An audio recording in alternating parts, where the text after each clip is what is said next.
नमस्कार। आज हम एक बहुत ही खास कहानी पे बात करने वाले हैं। मुंशी प्रेमचंद की लिखी हुई नमक का दारोगा। जी बिल्कुल, ये कहानी तो हिंदी साहित्य में एक मील का पत्थर मानी जाती है। सही कहा। और ये हमें उस जमाने में ले जाती है जब नमक, सोचिए नमक जैसी रोज की जरूरत की चीज पर सरकारी नियंत्रण था। हाँ, और इस नियंत्रण ने, जैसा कि अक्सर होता है, एक अजीब सा माहौल बना दिया था। चोरी छिपे व्यापार, रिश्वतखोरी। अफसरों की चांदी हो गई थी, है ना। बिल्कुल। कहानी के बीच में है दो किरदार, एकदम अलग। एक तरफ है मुंशी वंशीधर, नौजवान दारोगा। अपने उसूलों पर चलने वाले। हाँ, जिनके लिए धैर्य, बुद्धि और आत्मावलंबन ही सब कुछ है। और दूसरी तरफ है पंडित अलोपी दीन, इलाके के सबसे सबसे रसूख वाले जमींदार। जिनका मानना था कि पैसे से, मतलब लक्ष्मी जी से, सब कुछ खरीदा जा सकता है, ईमान भी, इंसाफ भी। जी, उनका ये विश्वास बहुत गहरा था। तो आज हम इसी इसी टकराव को थोड़ा कुरे देंगे, हम्म। समझने की कोशिश करेंगे कि ये वंशीधर की ईमानदारी आई कहाँ से। और अलोपी दीन का पैसे पर इतना भरोसा क्यों था? बिल्कुल, उस वक्त का समाज कैसा था और कहानी का अंत, वो हमें कहाँ ले जाकर छोड़ता है। चलिए शुरू करते हैं। जी। तो कहानी की शुरुआत होती है नमक के एक नए महकमे से। हाँ, सरकार ने नमक का काम अपने हाथ में ले लिया था। और जैसा आपने कहा, भ्रष्टाचार के नए दरवाजे खुल गए। हालत ये थी कि लोग पटवारी जैसी नौकरी छोड़कर इस विभाग में आना चाहते थे। हाँ, और दारोगा का पद, उसके लिए तो कहते हैं वकीलों का भी जी ललचाता था। सोचिए, ऐसे में हमारे वंशीधर वो नौकरी की तलाश में निकलते हैं। और उनके पिता, वो उन्हें एक बड़ी दिलचस्प सलाह देते हैं। हाँ, वो बड़े अनुभवी बुजुर्ग थे। वो कहते हैं, बेटा घर की हालत देखो, नौकरी वो करना जिसमें कुछ ऊपरी आय हो। सही। वो कहते थे मासिक वेतन तो पूर्णमासी का चांद है। हाँ, जो एक दिन पूरा दिखता है फिर घटते घटते गायब। बिल्कुल, जबकि ऊपरी आय बहता हुआ सोता है, जिससे प्यास बुझती रहती है। और वो ये भी कहते हैं कि निगाह ओहदे पर नहीं, चढ़ावे और चादर पर रखनी चाहिए। सीधा सीधा रिश्वत की तरफ इशारा। और ये भी कि जरूरत वाले आदमी से सख्ती करो। हाँ, कहते हैं ये मेरी जन भर की कमाई है, मेरा तजुर्बा है। बड़ी ही व्यावहारिक सलाह थी उस जमाने के हिसाब से शायद। शायद, लेकिन वंशीधर पर इस सब का कोई असर नहीं होता। वो अपने उन्हीं तीन साथियों, धैर्य, बुद्धि, आत्मावलंबन के साथ आगे बढ़ते हैं। और किस्मत देखिए, उन्हें नौकरी मिलती भी है तो कहाँ, उसी नमक विभाग में दारोगा की। है ना कमाल। अच्छा वेतन और ऊपरी कमाई की जबरदस्त गुंजाइश। पिता तो खुश हो गए होंगे। अरे बहुत। खबर सुनकर फूले नहीं समाये। लेकिन यहाँ एक विरोधाभास साफ दिखता है। पिता की दुनियादारी और बेटे के आदर्श। बिल्कुल। और पिता की सलाह को हम सिर्फ लालच कहकर खारिज नहीं कर सकते। हो सकता है वो उस वक्त की सच्चाई बयान कर रहे हो। कि जब सिस्टम ही ऐसा है तो। हाँ, तो शायद ईमानदारी से भूखे मरने से बेहतर है कि थोड़ा प्रैक्टिकल हो जाओ। ये एक तरह की कह सकते हैं कड़वी सच्चाई थी समाज की। सही। पर वंशीधर इस प्रैक्टिकल विजडम को मानते नहीं। उनका आदर्शवाद शायद उनके पिता को नासमझी लगे, पर वही उनकी पहचान है। और उनका उसी विभाग में जाना जहां ऊपरी कमाई का इतना स्कोप था। ये तो जैसे तय ही था कि उनके सिद्धांतों का इम्तिहान होगा। बिल्कुल, प्रेमचंद ने जैसे स्टेज सेट कर दिया था, ये देखने के लिए कि क्या वंशीधर टिक पाते हैं या नहीं। और ये इम्तिहान बहुत जल्दी आ भी जाता है। कहानी आगे बढ़ती है। जाड़े की रात है, यमुना नदी का किनारा, नावों का पुल बना है। माहौल भी देखिए, सिपाही, चौकीदार सब नशे में है। हाँ, और वंशीधर, जिन्हें नौकरी पर आए अभी 6 महीने ही हुए हैं, पर काम अच्छा कर रहे हैं, अफसरों का भरोसा जीत चुके हैं, वो सो रहे हैं। तभी उन्हें आवाज आती है, गाड़ियों की गड़गड़ाहट। हाँ, रात के सन्नाटे में उन्हें शक होता है, अवश्य कुछ न कुछ गोलमाल है। वो तुरंत उठते हैं। हाँ, वर्दी पहनी, तमंचा जेब में रखा, घोड़ा दौड़ाया और पुल पर पहुंच गए। और वहां क्या देखते हैं? गाड़ियों की एक लंबी कतार नदी पार कर रही है। पूछा, किसकी गाड़ियां हैं? जवाब मिला, पंडित अलोपी दीन की। यहीं दातागंज वाले पंडित अलोपी दीन, इलाके के सबसे प्रतिष्ठित जमींदार, लाखों का लेन देन। अंग्रेज अफसर भी जिनके मेहमान बनते थे। और जिनका विश्वास था कि लक्ष्मी जी का राज है, धरती पर भी स्वर्ग में भी। हाँ, वंशीधर फिर पूछते हैं, इनमें क्या है? सन्नाटा, कोई जवाब नहीं। फिर वंशीधर खुद एक बोरे को टटोलते हैं और शक यकीन में बदल जाता है। नमक के ढेले, प्रतिबंधित नमक, गैर कानूनी। तभी अपने सजे धजे रथ पर आते दिखते हैं पंडित अलोपी दीन। उन्हें पूरा भरोसा है कि मामला निपट जाएगा। हाँ, वो तो सोचते होंगे कि ये नया लड़का है, क्या कर लेगा। वो बड़े मीठे अंदाज में कहते हैं, बाबूजी आशीर्वाद, कहिए हमसे ऐसा कौन सा अपराध हुआ कि गाड़ियां रोक दी गईं? हम ब्राह्मणों पर तो आपकी कृपा दृष्टि रहनी चाहिए। देखिए, शुरुआत कैसे करते हैं, ब्राह्मण और कृपा दृष्टि की बात करके। हाँ, और इसे घर का मामला बताते हैं, भेंट चढ़ाने की बात करते हैं। ये घर का मामला, इसी में उनकी पूरी सोच झलकती है कि कानून नियम ये सब उनके लिए है ही नहीं, पैसे और पहुंच से सब मैनेज हो जाएगा। उन्हें लगा होगा कि ये दरोगा भी मान जाएगा, थोड़ा लालच देंगे या... हाँ, उन्हें अंदाजा ही नहीं था कि वंशीधर किस मिट्टी के बने हैं। बिल्कुल, वंशीधर पर न उनके रुतबे का असर हुआ, न चिकनी चुपड़ी बातों का। उनमें तो, जैसा कहानी कहती है, ईमानदारी की नई उमंग थी। हाँ, वो युवा जोश भी था शायद। उन्होंने कड़क आवाज में कहा, सरकारी हुक्म, और फिर साफ साफ, हम उन नमक हरामों में नहीं हैं जो कौड़ियों पर अपना ईमान बेचते फिरते हैं। आप इस समय हिरासत में हैं। अलोपीदीन के लिए एक शौक रहा होगा। अरे बिल्कुल, वो सन्न रह गए। ऐसा अपमान, ऐसी बेरुखी शायद पहली बार झेली थी। कहानी में लिखा है, पंडित जी ने धर्म को धन का ऐसा निरादर करते कभी ना देखा था। उन्हें लगा होगा कि ये लड़का दुनियादारी नहीं जानता। हाँ, सोचते हैं कि अभी माया मोह के जाल में नहीं फंसा। वो लक्ष्मी जी की दुहाई देते हैं, कहते हैं स्वर्ग में भी लक्ष्मी का ही राज है। और फिर शुरू होती है मोल भाव की कोशिश, रिश्वत की पेशकश। 1000 से। वंशीधर कहता है, 1000 नहीं, 1,00,000 भी मुझे सच्चे मार्ग से नहीं हटा सकते। अलोपीदीन को शायद अब भी यकीन नहीं हो रहा था। वो रकम बढ़ाते हैं, 5,000, 10,000, 15, 20,000। 20,000 उस जमाने में ये कितनी बड़ी रकम रही होगी। और बात यहां नहीं रुकती, 40,000 तक पहुंच जाती है। 40,000, ये तो मतलब किसी की पूरी जायदाद हो सकती थी तब। अलोपीदीन का इस हद तक जाना दिखाता है कि उन्हें पैसे पर कितना ज्यादा भरोसा था। और ये भी कि ये नमक का धंधा कितना मुनाफे वाला था उनके लिए। बिल्कुल, उन्हें लग रहा था कि हर इंसान की एक कीमत है, बस सही कीमत लगानी है।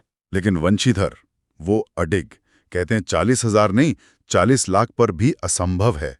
क्या दृढ़ता थी। और फिर वो अपने जमादार बदलू सिंह को हुक्म देते हैं। बदलू सिंह मन में दारोगा जी को गालियां देता हुआ पंडित अलोपीदीन की ओर बढ़ा। हाँ, बदलू सिंह भी मन ही मन सोच रहा होगा कि ये कैसा अड़ियल अफसर है।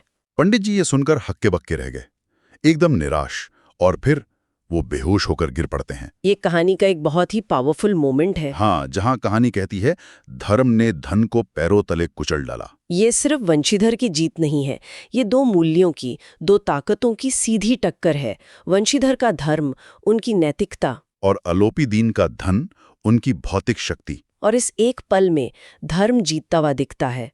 अलोपीदीन का बेहोश होना सिर्फ शारीरिक नहीं, ये उनके उस विश्वास का टूटना भी है कि पैसा ही सब कुछ है। पहली बार कोई मिला जिसे वो खरीद नहीं सके। हाँ, और वंशीधर की ये हिम्मत, ये कहाँ से आई? पिता की सीख तो बिल्कुल उल्टी थी। वही ईमानदारी की नई उमंग, शायद एक युवा का आदर्शवाद, या उनके अंदर की गहरी नैतिकता। लेकिन ये समाज के लिए एक झटका था, जहां ज्यादातर लोग या तो अलोपीदीन जैसे थे या बनना चाहते थे। सही कहा, वंशीधर अतीले पड़ गए अपने उसूलों के साथ। पर यही तो उन्हें खास बनाता है। अगली सुबह ये खबर फैल जाती है। दुनिया सोती थी, पर दुनिया की जीभ जागती थी। हाँ, क्या खूब लिखा है प्रेमचंद ने। हर कोई पंडित जी की बुराई कर रहा है, निंदा हो रही है। लेकिन इस निंदा में भी एक पाखंड है ना? बिल्कुल। प्रेमचंद लिखते हैं, पानी को दूध बताकर बेचने वाला ग्वाला, जाली दस्तावेज बनाने वाले सेठ साहूकार, सबके सब देवताओं की तरह गर्दनें चला रहे थे। मतलब जो खुद बेईमान थे वो भी पंडित जी पर उंगली उठा रहे थे, ऊपरी तौर पर। हाँ, फिर जब अलोपीदीन को हथकड़ियों में अदालत ले जाया जाता है तो शहर में हंगामा मच जाता है, भीड़ लग जाती है। लेकिन अदालत के अंदर का सीन एकदम अलग होता है। वहां तो पंडित जी का राज था। अधिकारी वर्ग उनके भक्त, अमले उनके सेवक, वकील मुख्तार उनके आज्ञापालक। वकीलों की पूरी फौज खड़ी हो जाती है उन्हें बचाने के लिए। अब लड़ाई अदालत में थी। एक तरफ वंशीधर और सच, दूसरी तरफ अलोपीदीन और पैसा। वंशीधर के पास सत्य के सिवा कुछ नहीं था। गवाह भी डगमगाने लगे थे लालच में आकर। यहीं प्रेमचंद न्याय व्यवस्था पर बहुत तीखा कटाक्ष करते हैं कि कैसे अदालतें अमीरों और रसूख वालों की कठपुतली बन जाती हैं। हाँ, वो लिखते हैं, पक्षपात और न्याय का क्या मेल। जहां पक्षपात हो वहां न्याय की कल्पना भी नहीं की जा सकती। कितनी कड़वी सच्चाई है ये। और फैसला बिल्कुल उम्मीद के मुताबिक। डिप्टी मजिस्ट्रेट कहते हैं कि अलोपीदीन के खिलाफ सबूत निर्मूल और भ्रमात्मक हैं। अलोपीदीन को बड़े भारी आदमी बताया जाता है कि वो ऐसा काम कर ही नहीं सकते। और सारा इल्जाम किस पर आता है? वंशीधर पर। हाँ, उन्हें डांट पड़ती है उनकी उद्दंडता और विचारहीनता के लिए कि उनकी वजह से एक भले मानुस को कष्ट हुआ। और हिदायत मिलती है कि आगे से होशियार रहें, मतलब समझ जाओ। सिस्टम के साथ चलना सीखो। अलोपीदीन मुस्कुराते हुए बाहर आते हैं, लेकिन वंशीधर की मुश्किलें अभी खत्म नहीं हुई थी। यह अपनी ईमानदारी की। हाँ, 1 हफ्ते में ही नौकरी से बर्खास्तगी का हुक्म आ जाता है, मौतली का परवाना। कार्यपरायणता का दंड मिला बेचारे को। क्या विडंबना है। समाज भी अब उन्हीं पर ताने कसता है। व्यंग्य बाणों की वर्षा होती है। घर पे तो और बुरा हाल हुआ होगा। पिताजी आग बबूला, माँ की तीर्थ यात्रा की इच्छा अधूरी रह गई, पत्नी ने भी कई दिन बात नहीं की। सोचकर ही बुरा लगता है, ईमानदारी का ये सिला। वंशीधर को कैसा लगा होगा? कहानी कहती है उन्हें संसार का खेदजनक विचित्र अनुभव हुआ। बिल्कुल, उन्होंने देखा कि जिस सच के लिए वो लड़े, उसी ने उन्हें सजा दिलवाई। न्याय, कानून, बड़ी बड़ी बातें सब पैसे के आगे बेकार साबित हुईं। समाज का दोहरापन भी देखा। हाँ, कि कैसे लोग ऊपर से आदर्शों की बात करते हैं पर अंदर से ताकतवर का ही साथ देते हैं। ये अनुभव तो किसी को भी तोड़ सकता है। लेकिन क्या वंशीधर टूटते हैं या उनका विश्वास और पक्का हो जाता है कि दुनिया ऐसी ही है? कहानी ये साफ नहीं कहती, पर ये जरूर दिखाती है कि एक ईमानदार आदमी का रास्ता कितना अकेला और मुश्किलों भरा होता है। खासकर ऐसी व्यवस्था में जो खुद ही हाँ, जो खुद ही भ्रष्ट हो। वंशीधर का अकेलापन उस समाज की नैतिकता पर ही सवाल है। लेकिन कहानी यहाँ खत्म नहीं होती। हाँ। ये सबसे दिलचस्प बात है। हाँ, प्रेमचंद यहाँ एक जबरदस्त मोड़ लाते हैं। वंशीधर को नौकरी से निकाले हफ्ता भर ही हुआ है। एक शाम उनके पिता उदास बैठे होंगे, शायद बेटे को कोस रहे होंगे। तभी दरवाजे पर एक सजा सवरा रथ आकर रुकता है। और उसमें से कौन उतरता है? पंडित अलोपीदीन। अरे, ये तो बिल्कुल अप्रत्याशित था। पिता तो घबरा जाते हैं, दौड़े भागे जाते हैं स्वागत करने, बेटे की बुराई करने लगते हैं, माफी मांगते हैं, उसे अभागा कपूत तक कह देते हैं। लेकिन अलोपीदीन उन्हें रोक देते हैं। हाँ, कहते हैं नहीं भाई साहब, ऐसा ना कहिए। और फिर वो वंशीधर की तारीफ करते हैं। क्या कहते हैं वो? कहते हैं कुल तिलक और पुरखों की कीर्ति उज्जवल करने वाले धर्मपरायण मनुष्य। वाह, ये तो बिल्कुल उल्टा हो गया। वो वंशीधर से कहते हैं, उस दिन आपने मुझे अधिकार बल से हिरासत में लिया था, पर आज मैं स्वेच्छा से आपकी हिरासत में हूं। अच्छा। वो मानते हैं कि उन्होंने बड़े बड़े अमीरों अफसरों को अपनी उंगलियों पर नचाया, पर वंशीधर ने उन्हें हरा दिया। ये एक तरह का कन्फेशन है। हाँ, और फिर आता है वो प्रस्ताव जो सब कुछ बदल देता है। अलोपीदीन एक स्टैंप लगा हुआ कागज निकालते हैं। और वो क्या था? वो वंशीधर के सामने रखते हैं।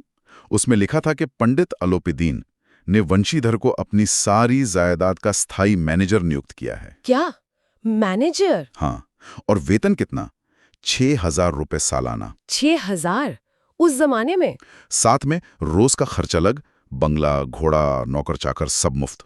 ये तो अविश्वसनीय है। उन्होंने वंशीधर से ये पद स्वीकार करने को कहा। अब ये कहानी का सबसे ज्यादा चर्चा वाला हिस्सा है। सवाल ये है कि अलोपीदीन ने ऐसा क्यों किया? हाँ, क्या ये सचमुच हृदय परिवर्तन था? क्या वंशीधर की ईमानदारी ने उन्हें बदल दिया? या फिर ये एक बहुत ही शातिर, बहुत ही कैलकुलेटेड मूव था एक व्यापारी का? मतलब ये कि अलोपीदीन एक बहुत सफल बिजनेसमैन है। उन्हें अपनी इतनी बड़ी जायदाद संभालने के लिए कोई ऐसा आदमी चाहिए जिस पे वो आंख बंद करके भरोसा कर सके, जो ईमानदार हो, जिसे खरीदा ना जा सके। बिल्कुल। और वंशीधर ने तो अपनी ईमानदारी का सबसे बड़ा सबूत दे दिया था, वो भी खुद अलोपीदीन के सामने। तो क्या अलोपीदीन ने वंशीधर की ईमानदारी की कीमत पहचानी और अब उसे अपने फायदे के लिए इस्तेमाल करना चाहते हैं? ये एक मजबूत संभावना है। उनके शब्द भी कुछ इसी तरफ इशारा करते हैं। हाँ, वो कहते हैं वंशीधर से, मुझे न विद्या की चाह है न अनुभव की, इन गुणों का महत्व मैं खूब पा चुका हूँ। अब सौभाग्य और सुअवसर ने मुझे वो मोती दे दिया है जिसके सामने योग्यता और विद्वता की चमक फीकी पड़ जाती है। वो मोती वंशीधर की ईमानदारी है। तो क्या वो ईमानदारी को एक गुण की तरह देख रहे हैं या एक उपयोगी टूल की तरह? ये बहुत अहम सवाल है। और उनकी आखिरी इच्छा देखिए, वो वंशीधर से क्या कहते हैं? परमात्मा से यही प्रार्थना है कि वह आपको सदैव वही नदी के किनारे वाला बेमुरव्वत, उद्दंड, कठोर परंतु धर्मनिष्ठ दारोगा बनाए रखे। वो चाहते हैं कि वंशीधर बदले नहीं, वैसे ही रहें, बेमुरव्वत, कठोर, ईमानदार। क्यों? क्योंकि अब यही गुण अलोपीदीन के काम आएंगे, उनकी जायदाद की रक्षा करेंगे। तो ये हृदय परिवर्तन से ज्यादा एक स्मार्ट बिजनेस डिसीजन लगता है। हाँ, ज्यादा तो यही लगता है कि उन्होंने एक ईमानदार मैनेजर ढूंढ लिया है जो उनकी संपत्ति को बेईमान कर्मचारियों से बचाएगा। और वंशीधर, उनका क्या रिएक्शन होता है? वो तो हैरान रह जाते हैं, अभिभूत हो जाते हैं, उनकी आंखों में आंसू आ जाते हैं। हाँ, लिखा है कृतज्ञता से आंखें डबडबा आईं। वो कहते कि मैं इस योग्य नहीं हूँ, लेकिन अलोपीदीन नहीं मानते और वंशीधर कांपते हाथों से उस नियुक्ति पत्र पर दस्तखत कर देते हैं। तो एक तरह से ये उनकी ईमानदारी की जीत हुई। हाँ, जीत तो हुई कि जिस आदमी ने उन्हें नौकरी से निकलवाया वही अब उन्हें इतने बड़े पद पर रख रहा है, सम्मान के साथ। बिल्कुल। लेकिन ये जीत थोड़ी पेचीदा है। वंशीधर को इनाम मिला, पर उसी सिस्टम के सबसे बड़े खिलाड़ी से मिला जिसके खिलाफ वो खड़े हुए थे। क्या ये एक तरह का समझौता है? हाँ, ये सवाल उठता है, क्या वंशीधर अब उसी अलोपीदीन के लिए काम करेंगे जिनके गैर कानूनी काम को उन्होंने रोका था? कहानी हमें इन सवालों के साथ छोड़ देती है। ये जीत शायद उतनी सीधी नहीं है जितनी लगती है। तो ये थी नमक का दारोगा, एक ईमानदार नौजवान की कहानी जिसे पहले अपनी ईमानदारी की सजा मिली। नौकरी गई, बेइज्जती हुई, परिवार नाराज हुआ। हाँ, और फिर अंत में उसी ईमानदारी का एक ऐसा इनाम मिला जिसकी उम्मीद भी नहीं थी, वो भी उसी आदमी से जिसने उसे सजा दिलवाई थी। कई गहरे सवाल छोड़ जाती है। क्या अलोपीदीन सच में बदले थे या सिर्फ उनकी रणनीति बदली थी?